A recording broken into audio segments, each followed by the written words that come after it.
Hello, my name is Ben Buddy Slack, and I'm the founder of the Swan Song Project. The Swan Song Project is a charity that helps people facing the end of their lives to write and record their own original songs. I've been doing a series of interviews with songwriters. We've been asking them a little bit about one of their songs, how they wrote that, for a songwriting tip that might be useful to new songwriters, and also for a song that's meaningful to them in some way relating to bereavement. This episode features Ric Neale, and I hope you enjoy it.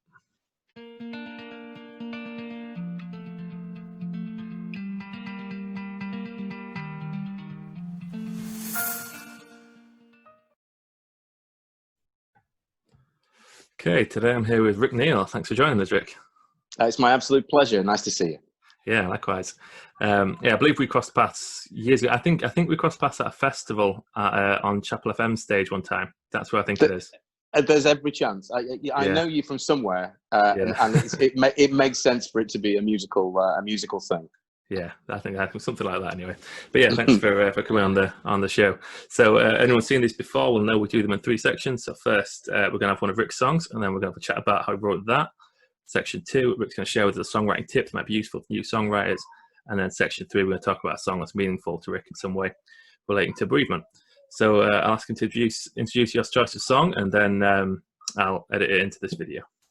Okay, well, this is a song that I recorded in my dining room a couple of days ago when I managed to keep the kids in the garden for a brief time.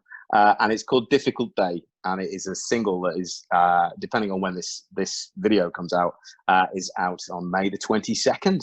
I'm really pleased with the song.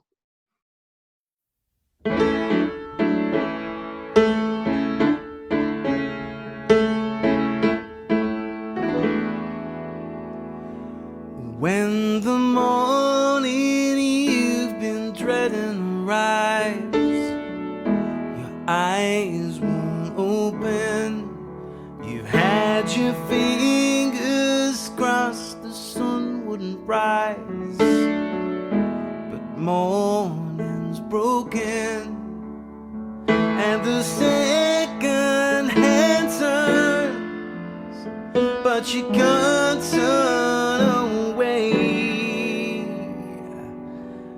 It's gonna be a difficult day. You had dreamt of last minute reprieve, but it's official. The elephant in the room you won't see is clear as crystal, like the stain on your calendar you can't wipe away, saying it's gonna be a difficult day. And the only way through it is through it. And the only way out is digging in. 'Cause this day will come and then go. So let's just get on with the show. But it's hard when you pretty much know what it's gonna be.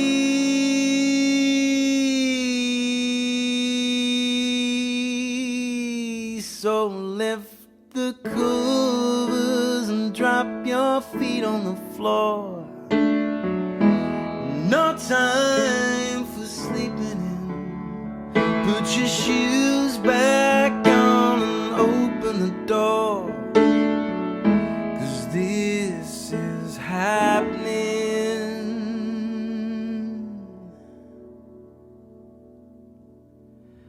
And you can't win them all, but you've still got to play.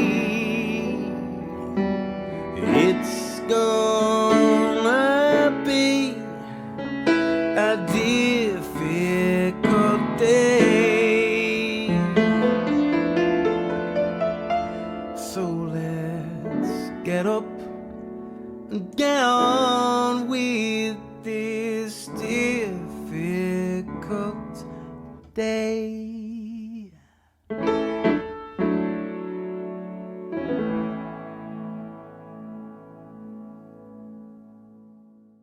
So that was Difficult Day by Ric Neale. So what can you tell us about writing that one, Rick? So you wrote it just a few days ago?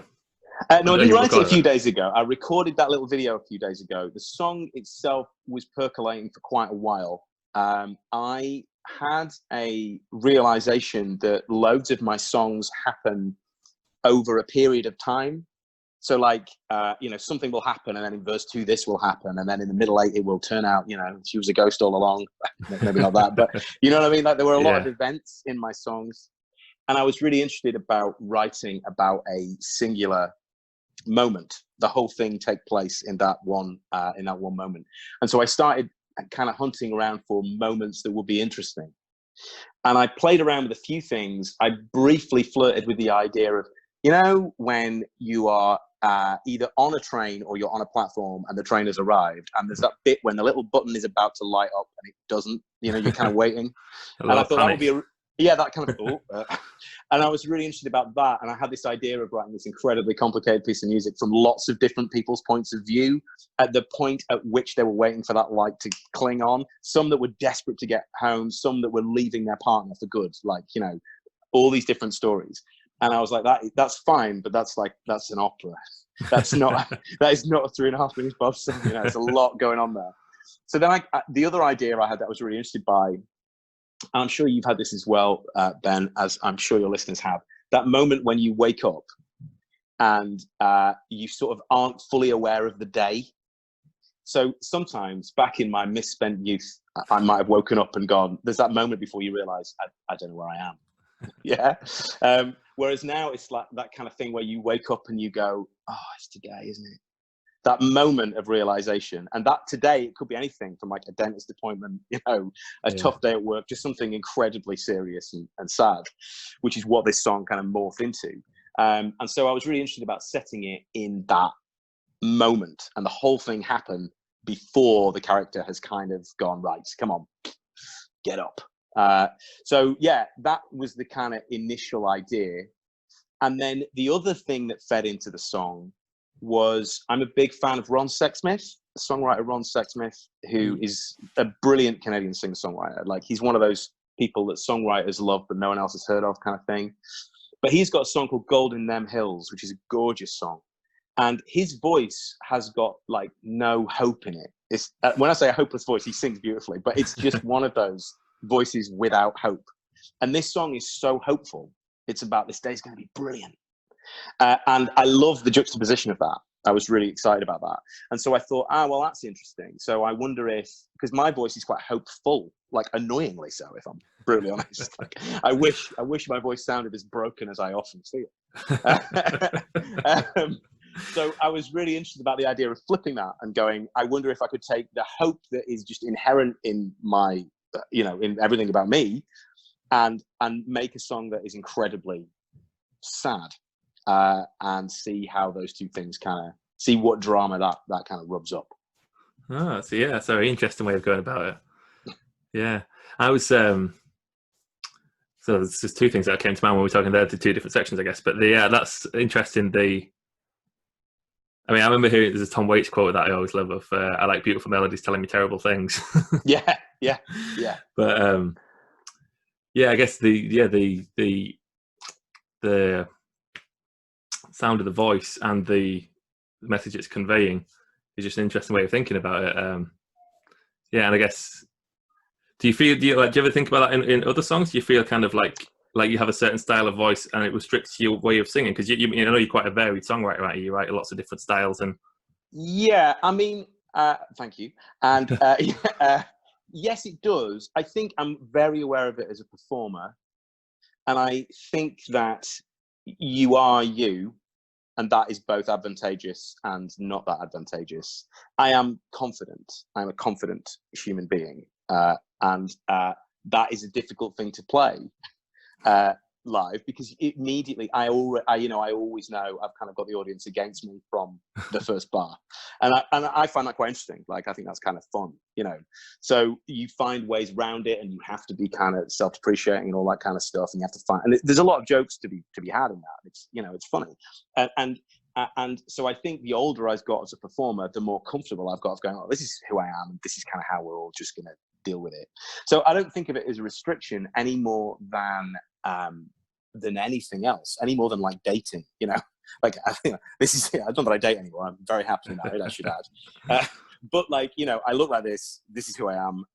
There's no point really trying to change that to try and, you know, to try and win someone over, you know, because this is just it. Buy in or don't buy in, and you just get more, I guess, comfortable with that, and then you start looking at the extremities of the kind of circle in which you naturally are. Something I'm struggling. I'm struggling with. I'm not struggling with. I'm quite enjoying dealing with it.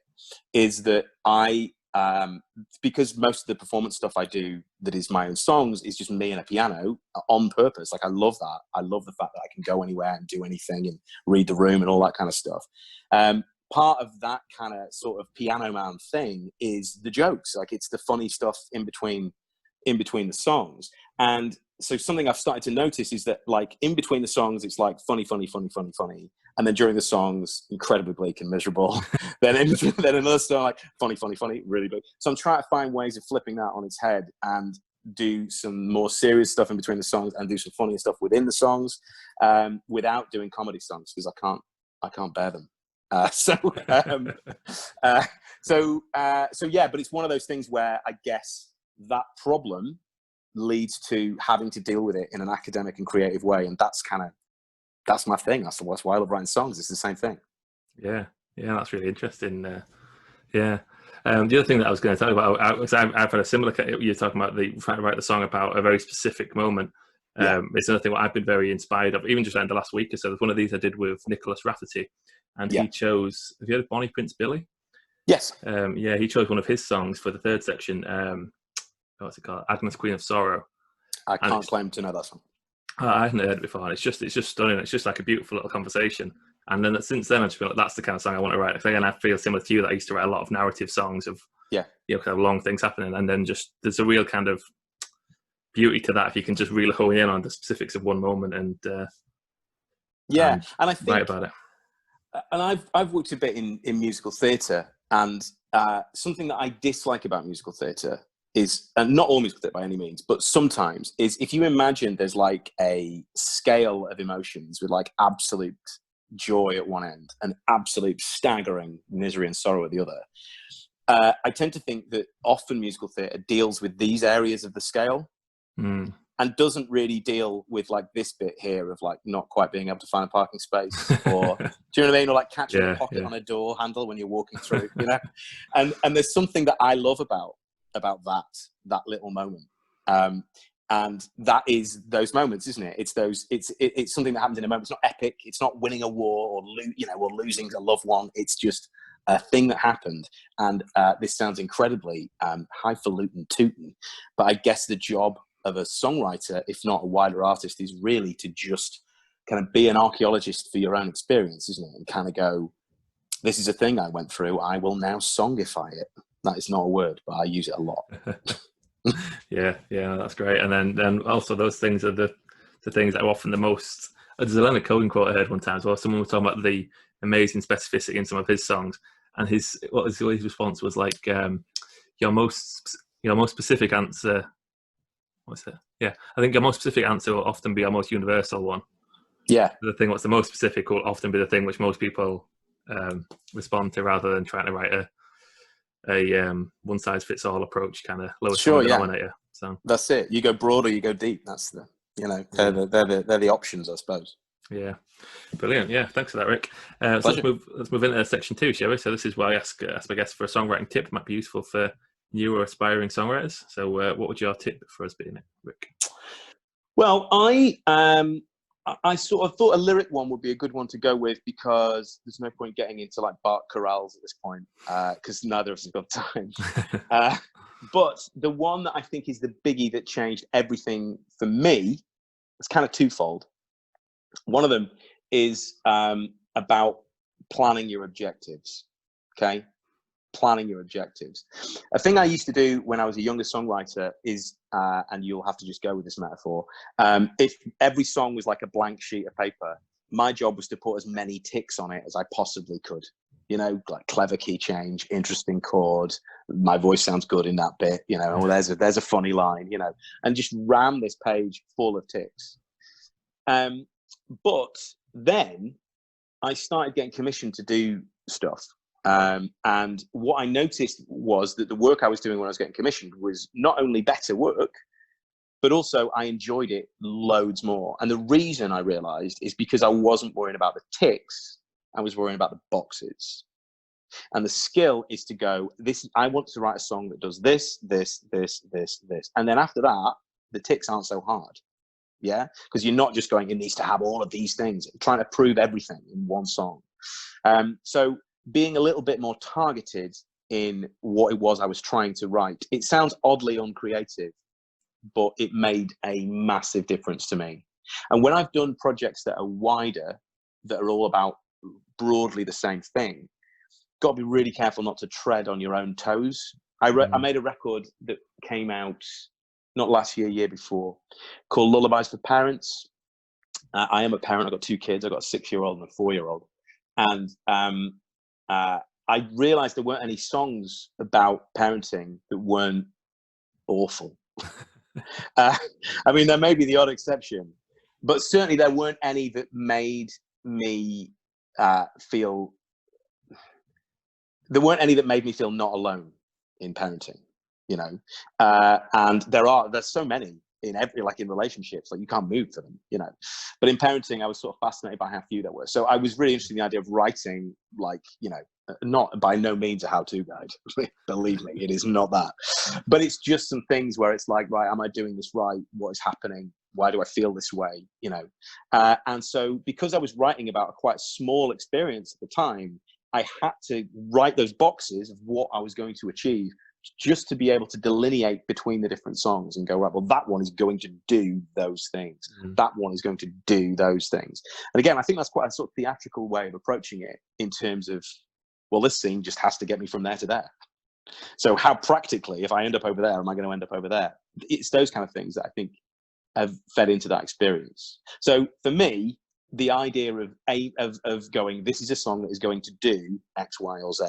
If you don't do that, what I tend to find is, if you don't just write the greatest song of all time, then you've kind of failed. Yeah. If you haven't got, it's very difficult to make a piece of art and then sit back and go, yeah, I did it. I nailed it. Yeah. Whereas if you've got some actual restrictions, it speeds it up and it allows you to make a judgment as to the quality of the work more effectively. Does that make sense? Yeah, and I think that's really good advice. With some of the questions I often ask people in Swan songs when we start them is, I say, if you imagine when the song's finished, who do you imagine listening to it, and what would you like them to get from it? And that's often one of our starting points of, who's the target audience, what do you want them to get out of it? And then again, it feels a bit more like, you've been specific on that, and then you can assess it against it at the end of, like, does it achieve this? Does it get that message across? Yeah. So I think it's really good advice. I think instinctively, there is a thing in all humans, in all non-musicians, civilians as I call them, right? There is a thing of going, oh, well, music's just magic.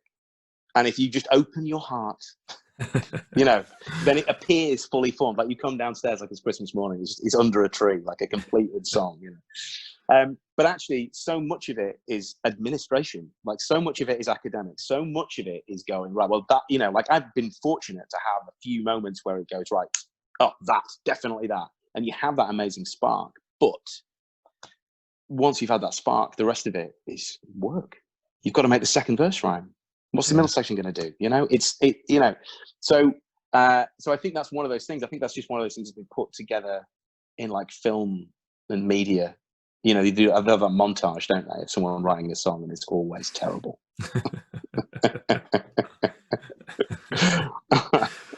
Yeah, good stuff, Rick. Good stuff. Yeah, that's really interesting. Let's move into section 3, shall we? Sure. So this is where I ask my guests to choose a song that's meaningful to them in some way relating to bereavement. So what song have you chosen for us, Rick? I've chosen Everybody's Talking by Harry Nilsson. It's a lovely song. It is. It's a beautiful song. So people watching this at home can, I'll put the link in the description. So if you're watching this video, you want to pause this, go listen to the song. If you're not familiar with it, you can do that. Come back and we're going to have a little bit of chat about it. So what made you choose that song, Rick? Well, my best friend Lee, who was my best friend when I was growing up, my best friend since I was 5. He was best man at my wedding. Passed away at Christmas. He had a brain tumor for a year, so yeah, he died on Christmas Day, in fact. And since then, one of the ways I have been dealing with that, I was going to say dealt, but it's not a past tense thing by any means. But one of the ways I have been dealing with that is by running. I run quite a lot. And when I first started running, I had this kind of fairly random song list on Spotify, just to kind of like, I'll just put any old thing on. And this song came on, and I kind of stopped and kind of broke down a little bit, I'm not going to lie. And then when Lee's brother, who was organising the funeral, asked me what music he should play, because me and Lee's friendship was very much based and defined by music, that was the one I picked for kind of leaving the service. And I picked it because it was just very much his essence. And the idea of him going somewhere better is kind of baked in to the song. It's so positive, yet it feels, it's one of those songs that I don't know, I'm not going to pretend to know how hard it was to write, but it sounds effortless. There's no guile in it. There's no cunning, there's no, I see what you did. It just feels like an absolute slice of a character. And it was very much Lee's character. So that song will forever be mixed in. Me and Lee were huge Beach Boys fans. That was our thing. We even went to Beach Boys conventions. I know, right? There's Beach Boys conventions. And so I really nearly picked a Beach Boys song for it, but it kind of didn't quite feel right. There's something about all the harmonies that are in those Beach Boys songs that make it sound like a group of people, because it is a group of people. But the idea of this song being Lee going off on his own, I kind of thought was quite beautiful. Yeah, that's very beautiful, I reckon. Yeah, I'm very sorry to hear about your recent loss, and thanks. Yeah, I hope you're managing as best you can with it. Running is a great grief deal. Yeah, and I've got a bit more time at the moment, so I'm running pretty hard every morning, and it's the best part of the day. I get up at 6:30 and I go and run. I'm doing 8K every day at the moment, apart from one. My wife is a dancer, and she is doing an hour of yoga every morning whilst I'm running.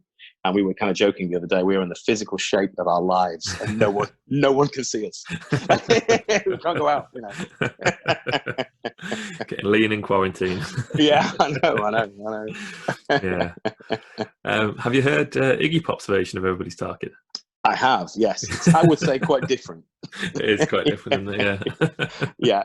Yeah, I made sure I put the right one on the Spotify playlist for the funeral. Let's put it that way. Yeah, Iggy's voice gives a different vibe. It does a bit, yeah. Good stuff. Well, thanks a lot for joining me, Rick. I really appreciate it. And you say the single's coming out in a few weeks?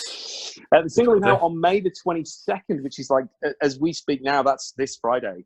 Cool. And it's out to stream, so it's out on Spotify and Apple and Amazon, and you can get it on Bandcamp as well. And I think what I might do, this is a bit of an exclusive, Nice. The audio from the clip that you just played, I might put as a little kind of free giveaway if people buy it on Bandcamp, so they get a piano version, because the actual recorded version is very much kind of in the style of that sort of Chet Baker Sings type thing. I've got a wonderful bass player called Sam Jackson, and a brilliant drummer called James Law playing on there. We did it all live, like the olden days.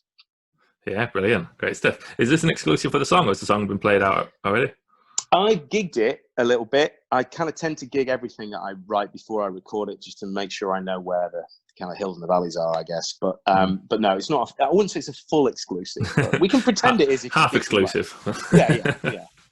Yeah, great stuff. And I'll tag your pages and stuff in the description here, so people can go and follow you.